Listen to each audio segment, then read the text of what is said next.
And really the challenge for a CIO is, and anyone in the enterprise IT leadership team, is figuring out how you adapt. How do you see the writing on the wall and place these bets? And one of those, as a kind of a case study on what to be watching out for, is this news that Vista Equity, who's a private equity firm, basically did this leveraged buyout of PluralSight, just a few years ago, 3 years, I think, for $3.5 billion, and have announced they're completely writing it down. And what I think is salient here, and I really, you have a great kind of approach to all this, so I'm really curious on your perspective. But when I looked at this, I read through it.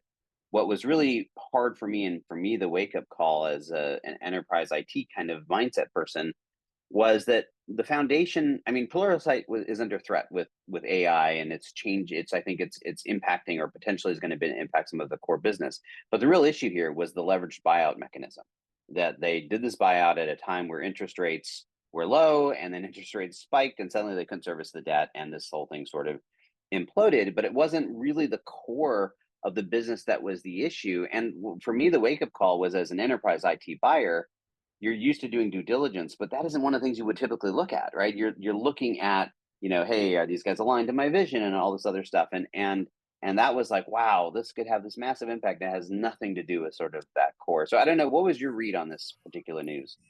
Yeah, the shock to me is that Pluralsight is definitely a company that had a lot of Fortune 500 clients.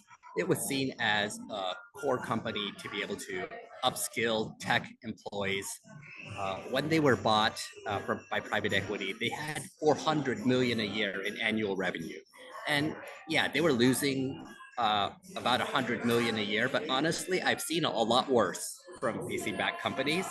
There had to be some reconciliation, but this got really messed up. And I think most of us think of private equity acquisitions as an opportunity to maybe right-size the company, but also one where you might lose some sales and marketing people, but you're not just going to lose a company that is doing 400, $500 million a year in business.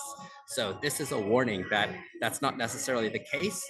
And especially since this was kind of a zero interest ZERP type of problem, zero interest rate issue, that all this was done when the debt uh, was basically a zero interest problem, and now it's a 5%, 6%, 8% problem. This might be a sign that there are other vendors that you might have in place that are considered market leaders, or uh, highly well seen vendors that are doing important things in your company that might be at risk because of this $1 billion of debt that you didn't take into account.